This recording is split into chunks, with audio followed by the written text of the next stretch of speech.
Cool, it says Hey, how's it recording. going, world? My name is Tyson Paul, and this is WeOnTheLaughs.com. And today we get the chance to sit down with a comedian that you've seen all over social media and all over the world. She's performed at the Netflix is a Joke Comedy Festival. You've also seen her on Laugh After Dark. And if you're a fan of social media, you probably follow her, like, share, and comment on all of her videos as she's a viral sketch sensation. But today we get to talk about her and her new debut US tour. So here she is, ready for the world, Miss Reem Eden. How's it going, Reem? Hey, I'm good. I'm good. I'm just getting ready for this tour, and I'm also moving away from LA, so trying to juggle a lot at the moment, but we're in good spirits. Oh well, I mean, nobody. I think you're the first person in the history of comedy to actually move from LA while Culture preparing for a tour and is stuff. not content. Um, I mean, well, you gotta. I mean, some people know, like, so because you plan on you're moving to the East Coast, correct? Yeah, I'm moving to the East Coast, and this wasn't supposed to be how it worked out. I was supposed to move in September. I was supposed to do the tour, then move, but then the apartment was like, you can't go month to month after your lease ends. So it's like, we're we're moving, and then we're doing the tour.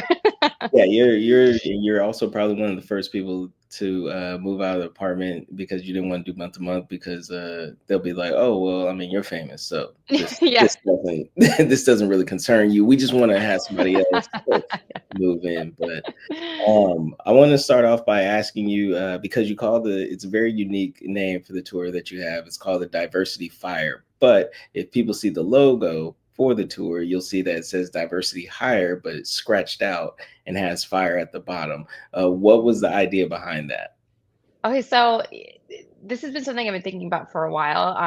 And this was before like the whole Trump DEI cancellation thing. That just happened to be kind of the cherry on top. But as like a person of color, I feel like sometimes I'll show up to shows, um, and they'll treat me as kind of the diversity hire, right? Or it's like, I'll go and I'll perform comedy, and they'll view my stand up as like an ethnic activity, or somehow just like this. I even had a show at a college once where like kids got extra credit for going to my show because it was an ethnic engagement.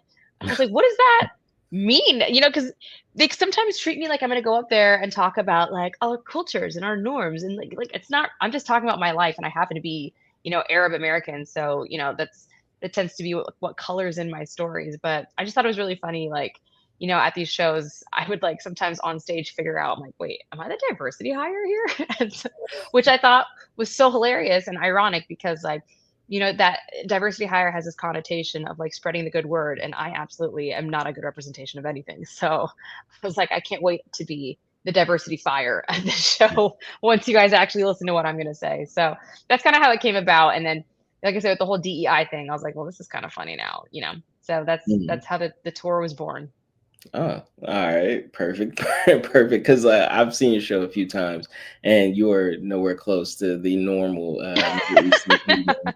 And if anything, I was like, yeah, and like I know pretty much when people come up because I know people come up to you all the time and basically say like, hey, that wasn't what I expected. I mean, it was great, but that Yes. was not what I expected. Could you do 100%. it again? Exactly. Well, I get that not even as like a minority, but like, people will come up to me after a show, like whether I feature for someone or maybe I was doing a spot on a show, and they'll come up to me and like, wow, it's crazy. Admittedly, I never thought women were funny, and now I've seen you and my mind has changed. And I was like, wow, congratulations.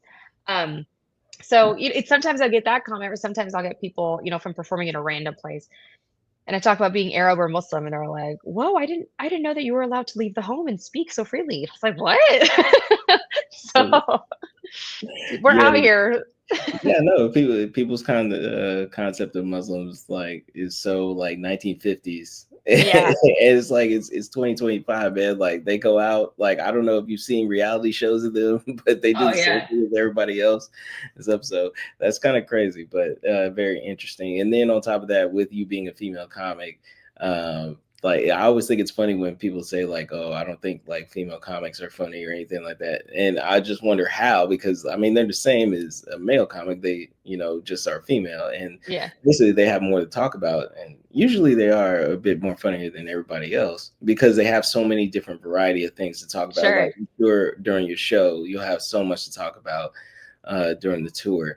Yeah. one of the things I want to ask you about the tour is, so you're basically, this is your first US tour, but you started this Yeah. tour basically in Europe. Yeah. So how did it go? Because I mean, you live in LA for the moment. Yeah. How, as a independent comedian, basically like kind of booking this all yourself, like how'd you come up with the idea to basically start it overseas and then work your way back to the Sure. US? Sure. So I actually do have a team. I don't book everything myself. I have a booking agent and I have a manager. So they definitely help me like strategize on like what to do, especially for this US tour. For the European tour, that actually kind of happened because I wanted to spend the summer in Europe last year, and I was like, well, how do I work while I'm there? Maybe I'll set up a tour while I'm here. So that's kind of how that took place.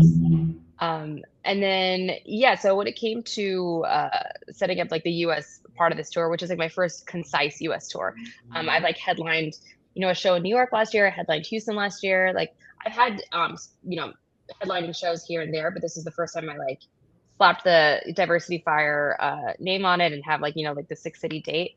And the way we chose the cities was by kind of working backwards, right? So we looked at like my email list, and sometimes people will DM me and be like, hey, come to this city, come to this city. So I was able to get like a general idea of where my fan base is. And my team and I would like kind of discussed that, and we looked at like demographics of each of the cities we chose. And although I do like to think of myself as like a broad comedian and not necessarily like a Middle Eastern comedian, that is an important demographic for my audience base. So we kind of looked at like, okay, like where are there Arab Americans? Let's start there and see, what other people we can attract to the shows. Which is why I have a weekend in Detroit, because Detroit is like I think the biggest Arab population outside of the Middle East. Mhm. Um, and then we chose Chicago, DC, San Diego, which has a very big Iraqi population specifically, and I'm Iraqi. And then Seattle and Fort Worth, Dallas. Oh, okay. Yeah. And this is your first. So basically, this is your first headline tour, and like I said, you've been on a lot of tours where you've featured for a lot of big names. Sure. What already off the bat is the difference from being a headliner on your tour than being a feature on the tour? Oh, there's so much more room to breathe on stage. It's such a different feeling. I love headlining. I will Mhm. say, like, comedy-wise, it's great because I can just play, like, and also with a headlining show, most of the people in the audience are there to see you. Maybe they don't know you. Maybe they just came in that day. Maybe they got invited, but a good percentage of the audience already knows you, already likes you. So I don't want to say you don't have to work as hard, but there's a lot less of a foundation you have to build about like, oh, this is who I am. This is where my jokes make sense. They kind of already know who I am. So when I tell the jokes, or maybe I'm telling a story about my parents, they can visualize my parents because they've seen my parents, on social media, and that just makes it more electric. But I will say, it's a double-edged sword because when you are the headliner, there's a lot more pressure to fill the room. Mhm. Sometimes it is nice to just show up and perform.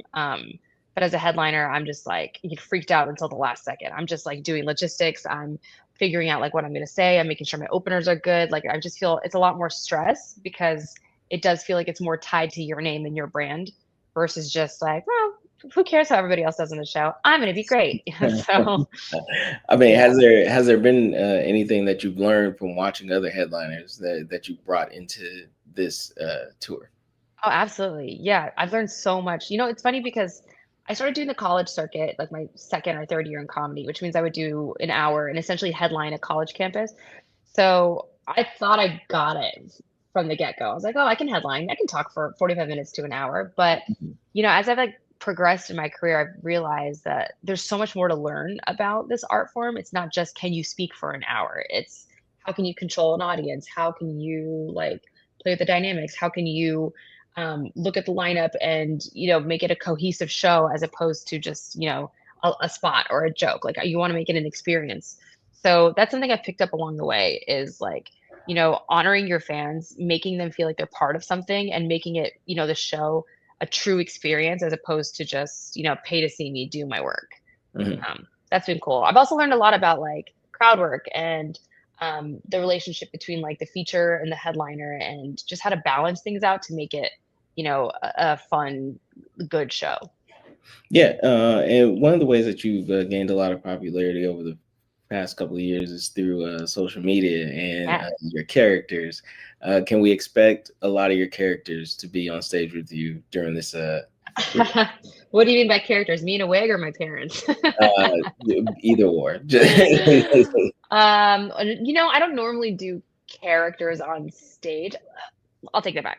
I do characters on stage. They're in my stories. So I feel like that's something I'm trying to lean into more as a comedian is act outs because I love doing voices and I love being weird and telling stories with like, facial expressions and things like that. So although I might not have a wig like you've seen on social media, I'm definitely bringing these weirdos into my stories. As far as my parents coming, I'm trying to get them to come. At some point, they're gonna, maybe if I do a show in Houston where they live, they'll probably pop in and say hi. Maybe do a little meet and greet situation. But even my dad is a tough cookie to crack. So He's not a tough cookie to crack on social media. no, Like, not at all. He just refuses to come to my comedy shows. He's just like he tells me he gets nervous. He's like, I don't want people to like not think you're funny or like not laugh at a joke or like laugh at you and not the joke. I'm like, well, just tell him that everybody's gonna have their phones out, and yeah. that works all the time. That I'm works not all. inviting him. No one would pay attention to me. They would just be taking pictures of my dad. It's always the parents that are bigger celebrities than than the Yep. actual talent. Yep. Speaking of social media, like how do you? Because I mean, people are coming because they've seen you on social media, but haven't seen you do stand up. Mhm. But this is more of a like when they come to see you, this is more of a stand up show. Like, how do you know how to balance Mm. basically the fans that are there for basically for social media, and then the fans that are there for your stand up? That's a good question. And I don't know if I have the right answer, but what I've come to realize is people on social media, they're connecting with you for you. It doesn't matter if you're doing stand up, it doesn't matter if you're doing sketches, it doesn't matter if you're doing an interview or a photo shoot. They just like you. So, I mean, not necessarily. Maybe they have like they're following you to hate you. I don't know. But I think like if you just look at stand up as an art form, it's just an extension of who you are. So, you know, not all my videos are stand up, but all my videos feature me as either the main character or the sub character if my parents are in it. So, yeah, I try to just like every few videos post a stand up clip to remind people that I'm a stand up first, but at the same time, not shy away for just like doing funny things. Like I'm about to post a video about the whole astronomer CEO scandal, do my little characters. Yeah, Has uh, nothing to do with yeah, nothing to do with stand up, but it's like, it's a reminder that hey, I'm funny and I'm relevant. So come to my show and it'll eventually lead people to my profile at some, one way or another, and that's where the link is to buy tickets. yeah. No, I think the astronomer guy, CEO, he should have definitely went to a comedy show where they don't allow phones. Yeah, yeah, yeah. I mean, Coldplay concert. I mean, they're letting Yeah, everybody in with a camera and enjoying everything. So, exactly. but that's always fun. So, what city are you? What cities are you most excited to go to? Because I know you Ooh, start off in Detroit, but you end kind of more in the Texas area, and your parents. You have a show in Houston in front of your parents. Like that could yeah, be yeah, so. If yeah. you had like three shows that you were very excited to do, or three cities, Hmm. which one Three would they? cities. I recently performed in Detroit and San Diego. I was opening for a big Iraqi comedian.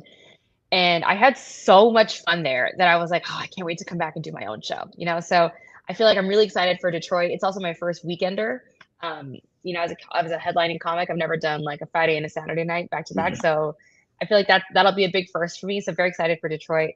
Like I said, very excited for San Diego because I'll have moved away from California by then. So it'll be like my little high moment. And then, oh man, I feel bad choosing between the two because I love DC and I love Chicago. But I haven't headlined in DC yet. I've done feature spots there and been on shows, but I think DC, there are some of my favorite crowds in the world because I feel like they're just so smart. Like people work in politics there, so like they have to be worldly, they have to be like quick witted, and so I feel like they really get my witty humor. So those are probably the three shows I'm like really excited about. But I'm super excited to be in Chicago in the summer. I have a lot of good friends there. Seattle, I've never headlined either. Fort Worth, I've never even been to, so it's gonna be fun. It's gonna be fun to tinker and see what works where. Oh man, this is exciting. Yeah, Because I mean, when I'm in the San Diego area, I'll probably try and catch your show there. please do. Yeah. So about to wrap this up, but before I wrap it up, can I ask you three questions that I need you to answer with your full honesty? Okay. They're very tricky, Okay. but like I think you'll have a good time with them. Okay. Okay, question number one. Question number one. You have a row of 8 chairs in your Okay. front row, and you can choose anybody in the world to sit in those 8 chairs. Who would you pick? Oh my God. Randoms. I don't want to know who's sitting in the front row. I You get can have nervous. celebrities in the front row. You can you just want random. I don't want them. No, I don't want to have. No, are you kidding? I love doing crowd work, and if I know who you are, I get nervous. So that's like the one rule I have for my friends. I'm like, don't sit in the front row. They're like, got it. And then I did a comedy show where all of my friends sat in the front row, and I was like, this, what am I supposed to do here? How'd that go? It was funny. I kept making jokes about it, because I was like, I'm just talking to I feel like I'm in my living room right now. But I guess yeah, no, I truly, truly, like, not to evade this question. I don't want to choose anyone because I don't want to know who's in the front row. So I just want 8 just random. Anonymous. Yeah, So you just pick 8 random people from outside, just like, hey, yeah, come in, like, 100%. the show. So Yeah. is that like is that just like a calming thing, like just because you don't know them, or is it more Yeah, a pressure thing? no, it's a pressure thing. It's I always people ask me if I get nervous before shows. No, unless I know who's in the audience. Unless I've convinced myself that, oh, so and so who can change my life or like, boost my career is in the audience, and that's when I start to get nervous, and that's when I start to be self-aware and not in the moment. So that's why I answered that question that way. It's like I'd rather be in a state of flow. If Oprah happens to be in the front row, that's great. I'll talk to Oprah, but I don't want to choose her being there because then I'll psych myself out. Hmm. Okay, if you can only wear one color for your entire tour as a headliner, you can only wear one color. What would it be? But Black. it has to be head to toe that color. Oh, black. I do that anyways. Black. So because like as a comedian, I know that black, when you wear black on stage, that's like the most confident you'll ever be. Yeah. Is that the I don't same for know. you? Yeah, and honestly, like as a woman, I pay attention to stuff. It's like black is flattering. Black, like when you have a spotlight on you, it conceals, it limits depth. So like if you're trying to like look slim, like it's the way to go. Why would you wear anything but black? Okay, yeah, exactly. See, the Hmm. best looking and most confident, so you never go wrong with black. Well, I Okay. would do black, but like with a cool accessory. I always do like black with like a pop. Like even my dry bar special, it's like all black. But Mhm. then my blazer had like feathers on the sleeves. So it's like a pop. Yes. Okay.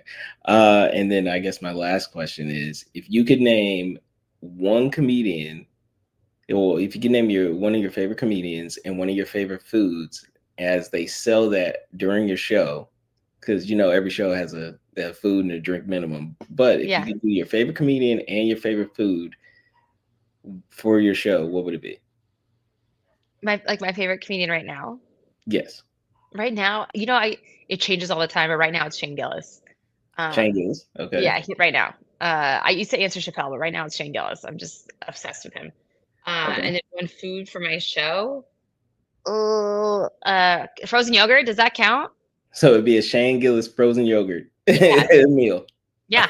It'd be the Okay. sherbet Gillis. Sherbert Gillis. All right, nice way to put that together. Okay, that was good. Well, this has been a pleasure talking to you, Reem. Before I let you go, when fans want to get tickets to your show for your tour, like where do they go, and what is the best place to purchase tickets at? Yeah, I mean, it's on my website, reemedan.com. All of my socials, I'm just at Reem Edan. So there's a link in bio there. There's the website. If you just Google Reem Edan, it'll pop, Reem Comedian even, it'll pop up. So yeah, it's the easiest way to get tickets. All right. Yes, we can't wait for you. Your tour starts basically in 2 weeks. You Yeah, probably move out of Los Angeles a little bit sooner than that, but yeah. good luck on the tour. Hope everything goes well. I'm sure it will. I'm sure like everybody will be pleased, and this would be the first. Are you thinking about extending the tour?